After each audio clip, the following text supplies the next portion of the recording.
Hello students, today we are going to start very important topic, email writing. Email writing જે આપણને section D ની અંદર પ્રશ્ન પૂછાશે. Email writing 5 ગુણનો પ્રશ્ન છે. ઈમેલ રાઇટિંગ 5 ગુણનો પ્રશ્ન છે, રાઈટ? હવે first of all email writing એટલે શું, રાઈટ? તમે બધા અત્યારના સમયની અંદર અત્યારના જે વિદ્યાર્થીઓ બધા લોકોને ખબર છે ઈમેલ શું છે, રાઈટ? ઈમેલ મતલબ ઇલેક્ટ્રોનિક લેટર એક પ્રકારનો. પહેલાના સમયમાં લોકો તમને ખબર છે પોસ્ટકાર્ડ લખતા, પછી અંતરદેશી લખતા, રાઈટ? પછી પરબીડિયું કહેતા એક સમયે એ લખતા. હવે તો સીધું લોકો શું કરે, ઈમેલ કરી દે છે, મેલ કરી દે છે, રાઈટ? એક જ સેકન્ડમાં તમે જસ્ટ સેન્ડ કરો એટલે ઓન ધ સ્પોટ સામે મળી જાય, બરાબર? એક સમયે આજથી 3 કે 4 વર્ષ પહેલા લેટર રાઇટિંગ પૂછાતું, હવે ઈમેલ રાઇટિંગ પૂછાય. પણ બંને એક જ છે, ખાલી ફેર એટલો જ માત્ર છે. પહેલામાં આપણે ઘરનું એડ્રેસ લખતા હતા, અહીંયા ઘરનું એડ્રેસ લખાય નહીં, અહીંયા તો ખાલી ઈમેલ રાઇટિંગ લખવાનું, મતલબ ઈમેલ એડ્રેસ લખવાનું, રાઈટ? ઘરના એડ્રેસ ઉપર તમે મેલ કરો તો પહોંચે નહીં, બરાબર? તમારે ઈમેલ એડ્રેસ હોય તો જ એ લેટર છે તમને મળી શકે, બરાબર? હવે ઈમેલ રાઇટિંગ છે આપણને 5 ગુણનો પ્રશ્ન પૂછાતો હોય છે. હવે એ તમને લોકોને ગમે તે ટોપિક ઉપર પ્રશ્ન પૂછી શકાય કે ભાઈ તમારી શાળાની અંદર સપોઝ કે ઇન્ડિપેન્ડન્સ ડેની ઉજવણી થઈ હતી, રાઈટ? તો તમે તમારા ફ્રેન્ડને ઈમેલ લખો, એક એક્ઝામ્પલ, રાઈટ? તમે કોઈ બ્લાઇન્ડ સ્કૂલની મુલાકાત લીધી હતી, you had visited the blind school, write an email to your friend about it. તમારા ફ્રેન્ડને એના વિશે તમે ઈમેલ લખો. આવો પ્રશ્ન પૂછાતો હોય છે 5 ગુણ, બરાબર? હવે એની અંદર જે રાઇટિંગ સેક્શન છે ને એની અંદર તમારા ગ્રામરની ખૂબ કસોટી થતી હોય છે, બરાબર? તો તમે જે વાક્ય રચના લખો છો એમાં કયા કાળનો ઉપયોગ કરી શકાય એ પણ તમારે ખાસ ધ્યાન રાખવું પડે. સપોઝ કે તમે વિઝિટ કરી હોય કોઈ વસ્તુની, રાઈટ? તો એ મોટા ભાગનું બધી ક્રિયા ભૂતકાળની અંદર લખવાની, બરાબર? તો આ બધી વસ્તુ તમારે થોડી ધ્યાનમાં રાખવાની છે. તો આપણે પહેલી ઈમેલ છે થોડી સમજીએ કઈ રીતે લખવાનું. Draft an email on behalf of Shilpa. હવે જ્યારે ઓન બિહાફ ઓફ મતલબ ઓન બિહાફ ઓફ મતલબ ના વતી, કોના વતી તમારે લખવાની છે? શિલ્પાવતી. એટલે તમે એક માની લો કે તમે હવે શિલ્પા થઈ ગયા, રાઈટ? શિલ્પાવતી તમારે લખવાની છે, બરાબર? કેને લખવાની છે? Shilpa Shah to her friend Ratna. Ratna any friend છે, તમે શિલ્પા છો. શિલ્પા લખે છે કોને? રત્નાને લખે છે. ઓન, હવે આ બહુ અગત્યનું, રતન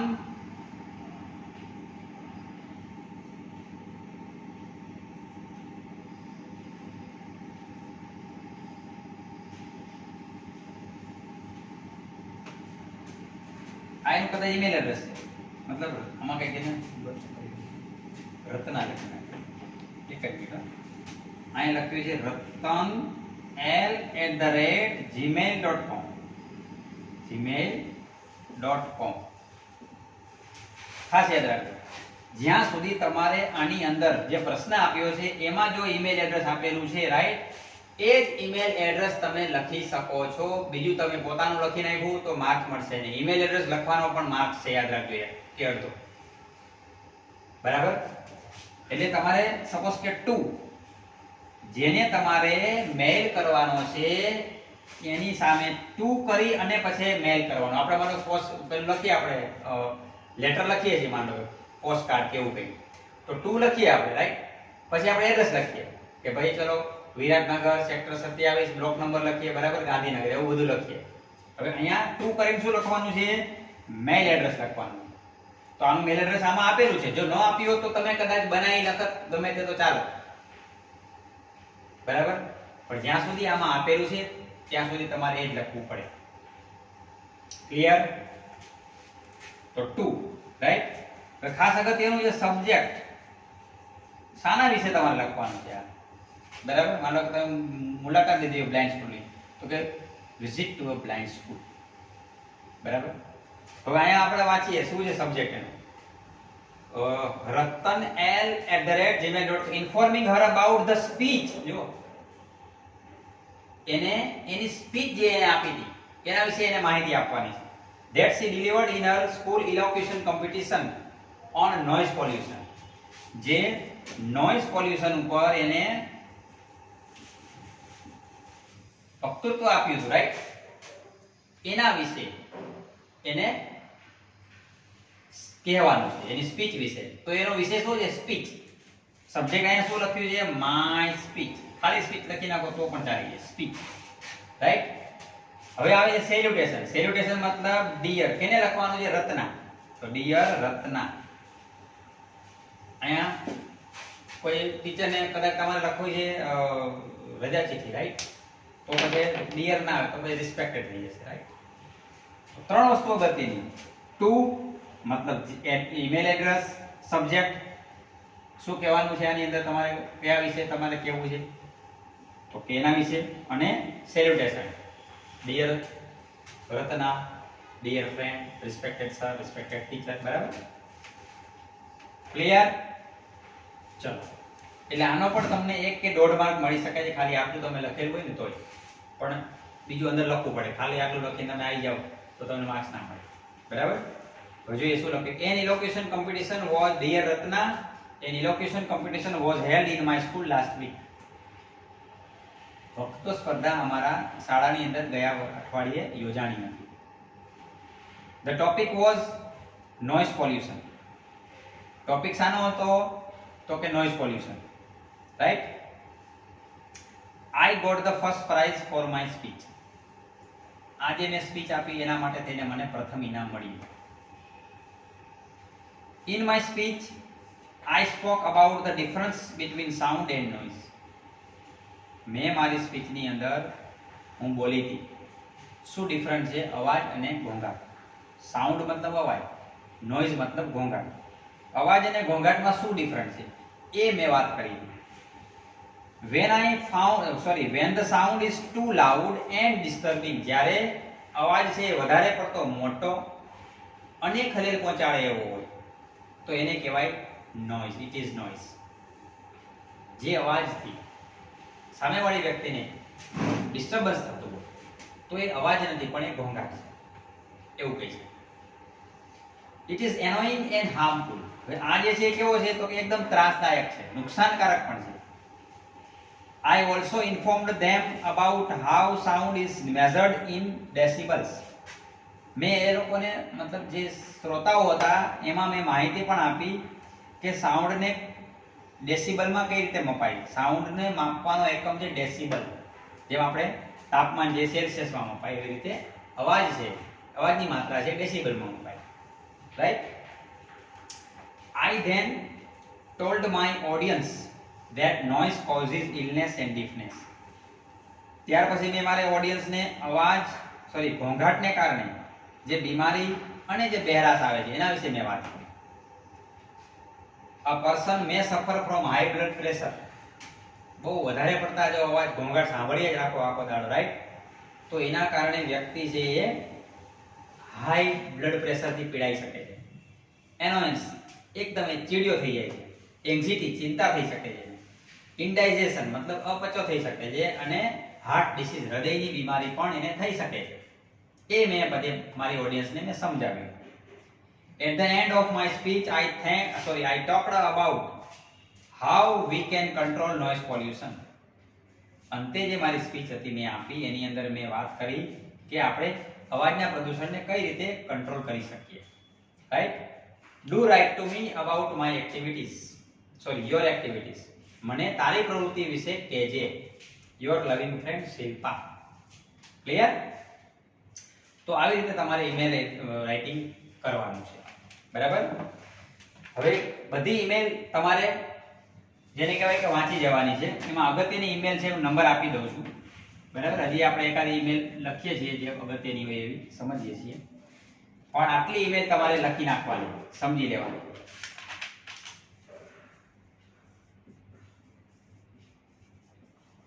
ઇમ્પોર્ટન્ટ ઈમેલ. પહેલું આટલું બધું અગત્યનું નથી પણ વાંચી નાખવાની. એટલે આપણે ઈમેલ રાઇટિંગ કઈ રીતે લખવું એ મેં તમને સમજાવ્યું, રાઈટ? હવે જે અગત્યની છે ને સૌથી એ બધી હું કહું છું તમને લોકોને.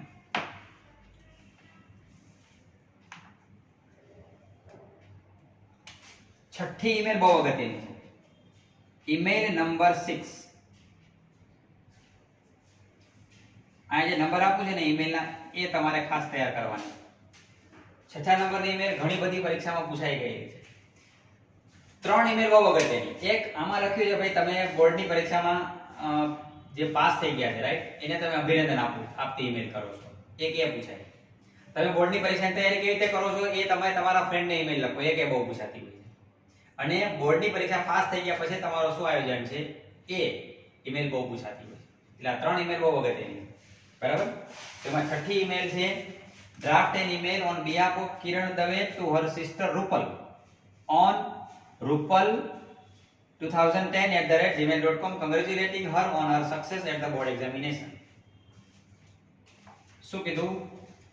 draft an email on behalf of Kiran. કિરણ એટલે કોણ? લખનાર.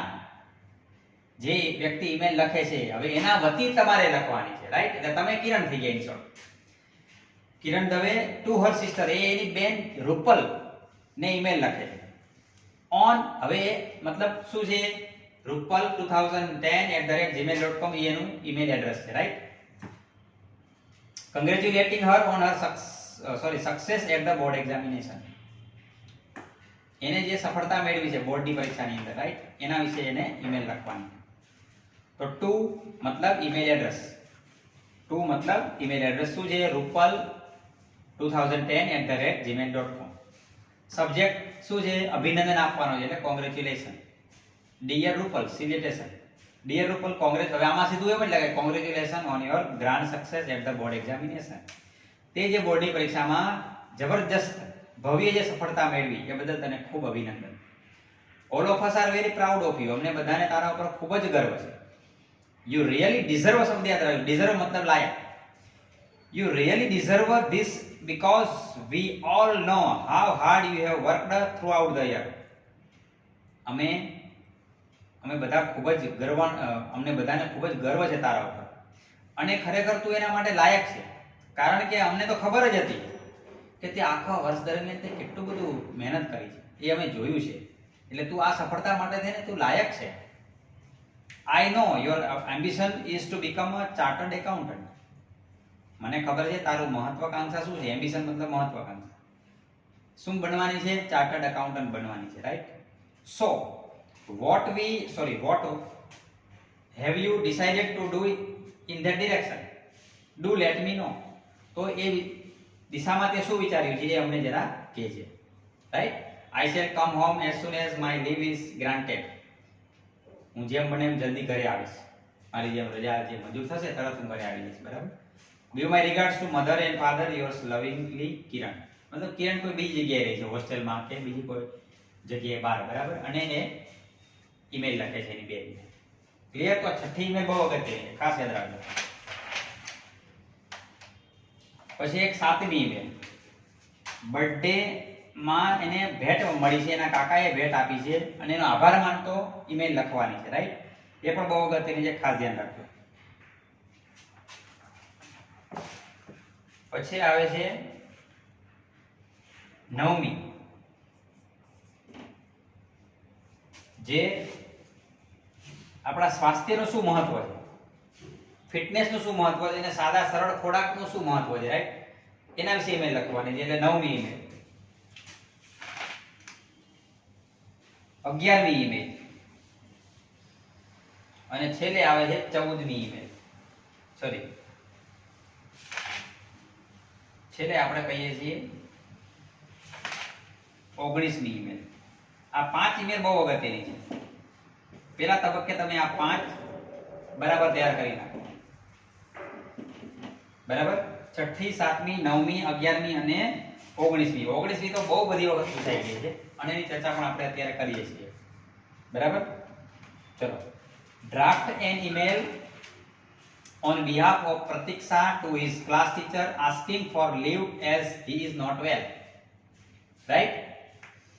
તો શું કીધું? Draft an email on behalf of Pratik Shah to his class teacher asking for leave as he is not well. મતલબ પ્રતીક શાહ એની ટીચરને ઈમેલ લખે છે, એની તબિયત બરાબર નથી, બરાબર, તો એના માટે થઈને રજા માંગતો, બરાબર, એ મેલ લખે ટુ admins@gmail.com.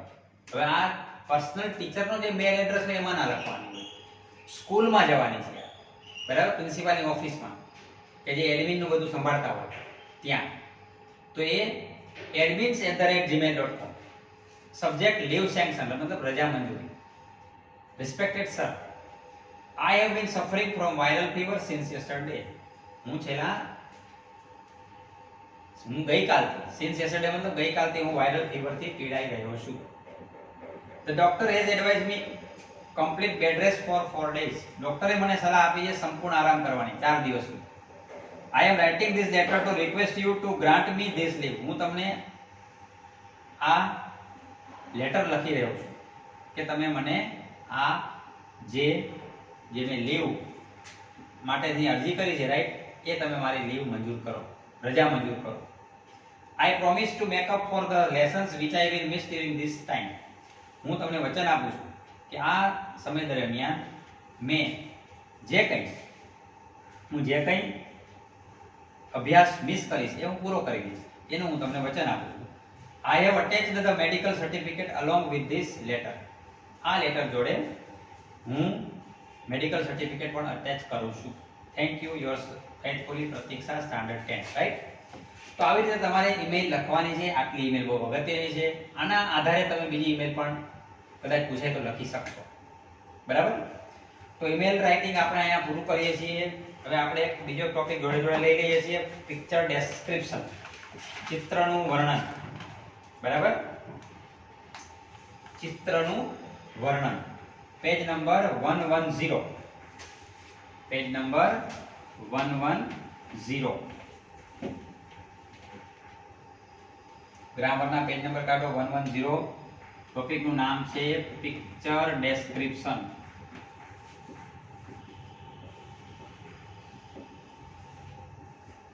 ચિત્રનું વર્ણન.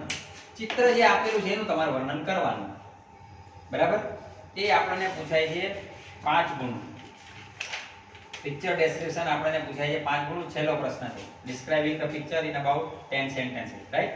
5 ગુણનો પ્રશ્ન પૂછાતો હોય છે. હવે પિક્ચર ડેસ્ક્રિપ્શન એટલે કશું જ નથી, ચિત્રમાં જે દેખાય વર્ણન કરવાનું. બીજું, આમાં ક્યારેય ભૂતકાળ સૂચક શબ્દ નહીં આવે છે, ભૂતકાળ સૂચક કોઈ ક્રિયા નહીં આવે. છતાંય વિદ્યાર્થીઓ ઘણા વોઝ ને પ્લેડ ને એવું બધું લખતા હોય તો ખોટું પડે. આમાં માત્ર ને માત્ર વર્તમાન કાળ સૂચક જ ક્રિયા આવે અને ચાલુ દેખાતું એ તમારે લખવાનું છે, રાઈટ. એટલે ઇઝ અને આર વાળા વાક્ય મોટા ભાગના બનશે. ક્લિયર? ચલો, પહેલું તો પહેલા તો તમારે એ લખવાનું છે કે જે તમને ચિત્ર દેખાય છે પેલું ચિત્ર શાનું છે? બર્થડે પાર્ટીનું છે, સીશોરનું છે, મતલબ દરિયા કિનારાનું છે, રાઈટ, ક્લાસરૂમનું છે, લાઇબ્રેરીનું છે. એ વાક્ય પેલું લખવું જ પડશે તો જ તમને માર્ક્સ મળશે, રાઈટ. તો તમને આ પેલું ચિત્ર છે આપણે જોઈએ તો શેનું લાગે? તો કે ભાઈ બર્થડે પાર્ટીનું લાગે છે. જુઓ, લાગે છે? યસ. કેક પડી છે, કેમેરામેન છે, બરાબર, ફુગાઓ છે, જુઓ. તો બર્થડે પાર્ટીનું છે. This is a picture of a birthday party. આ બર્થડે પાર્ટીનું ચિત્ર છે. The room, હવે શું દેખાય છે? તો કે the room is decorated with balloons and ribbons. જો બલૂન અને રિબન થી બધા જે મતલબ જે રૂમ છે એ શણગારવામાં આવ્યો છે. On the table there is a big cake with candles on it. જો ટેબલમાં તમને દેખાય છે કેક, ઓકે, એના ઉપર શું છે? મીણબત્તીઓ છે મોટી, રાઈટ. બિગ કેક, મોટી કેક છે અને એમાં મીણબત્તી છે. એટલે મીણબત્તી મોટી નથી પણ કેક મોટી છે, right. The room is full of little children. Room છે એ નાના બાળકોથી ભરેલો છે. Two women are serving snacks. જો બે સ્ત્રીઓ તમને દેખાય છે, શું કરી રહી છે? તો કે આપી રહી છે. સર્વિંગ કરવું એટલે આપવું. સ્નેક્સ મતલબ નાસ્તો અને cold drinks. One man has a camera round his neck. એક વ્યક્તિના ગળામાં શું છે? કેમેરો છે. There are many toys, gifts and flowers in the room. રૂમની અંદર ઘણા બધા રમકડાઓ છે, ગિફ્ટ્સ છે અને ફૂલો છે. The music is also being played. સંગીત પણ વાગી રહ્યું છે. Everyone is happy. બધા જ ખુશ છે. રાઈટ? તો આવી રીતે ચિત્રનું વર્ણન છે. હવે એની અંદર પણ અમુક સિલેક્ટ કરીએ છીએ આપણે, બધા વાંચવાના ફરજિયાત. હવે એમાં તમે પાંચમું જુઓ, લાઇબ્રેરી વાળું એક ખૂબ અગત્યનું છે. પાંચમું જુઓ ચિત્ર. પેલા ચિત્ર શાનું દેખાય તમને લોકોને? તો કે ભાઈ library, right? This is a picture of a library. બરાબર? The librarian is issuing books. જો લાઇબ્રેરિયન શું કરી રહ્યો છે? બુક ઇસ્યુ કરી રહ્યો છે. All the books are neatly arranged in the cupboard. બધી જ ચોપડીઓ છે એ કબાટની અંદર સારી રીતે ગોઠવાઈ ગઈ છે. There are book shelves also. મતલબ બુકની shelves મતલબ છાજલીઓ પણ છે. જુઓ, a few people are standing near the book shelves. કેટલાક લોકો છે એ બુક રાખવાની જે છાજલી છે, રાઈટ, એની બાજુમાં ઊભા છે. જુઓ, and reading books, અને ચોપડીઓ વાંચે છે. There are many tables and chairs in the library. લાઇબ્રેરીમાં ઘણી બધી ખુરશીઓ, ઘણા બધા ટેબલ છે. Many people are sitting and reading. ઘણા બધા લોકો વાંચી રહ્યા છે અને બેઠા છે અને વાંચી રહ્યા છે. One man is standing near the newspaper stand. એક વ્યક્તિ છે ન્યૂઝપેપરનું જે સ્ટેન્ડ છે એની બાજુમાં ઊભો છે. બરાબર? ઓકે. હવે 11મું જુઓ. 11મું પણ સ્કૂલને રિલેટેડ છે એટલે ઘણી વખત પૂછી શકાય, ઘણી વખત પૂછાય છે. 11 પેજ નંબર 112. તો પેલા ચિત્ર શેનું છે? તો કે ભાઈ સ્કૂલના રમતના મેદાનનું છે. દેખાય છે? યસ. તો પેલું જ લખવાનું, this is a picture of a school playground. Some boys are playing volleyball. દેખાય છે? તમે લોકો કેટલાક છોકરાઓ વોલીબોલ રમી રહ્યા છે. એટલે એક જે તમને દેખાય છે, બરાબર, એનું એક વાક્ય બની જાય. બરાબર? Some children are playing on the slides. લસરપટ્ટી ઉપર કેટલાક બાળકો રમી રહ્યા છે. અહીંયા, right? A few boys are riding their bicycle. કેટલાક બાળકો તમને દેખાય છે સાયકલ ચલાવી રહ્યા છે. Two girls are playing on the seesaw. ઉચક નીચક ઉપર બે મતલબ છોકરીઓ છે એ રમી રહી છે. Two children are reading. બે બાળકો છે એ વાંચી રહ્યા છે. યસ. અહીંયા there is a big and shady tree in the school. એક વિશાળ છાયડાવાળું વૃક્ષ છે સ્કૂલની અંદર. Some children are sitting under the tree and relaxing. કેટલાક બાળકો છે એ વૃક્ષ નીચે બેઠા છે અને રિલેક્સિંગ મતલબ આરામ કરી રહ્યા છે. તો એના પછીનું જુઓ નીચેનું. તો એ ચિત્ર શાનું દેખાય છે? તો કે ભાઈ દરિયા કિનારાનું. This is a picture of a seashore. seashore મતલબ દરિયા કિનારો. There are 4 boats in the sea. દેખાય છે 4 બોટ છે દરિયાની અંદર.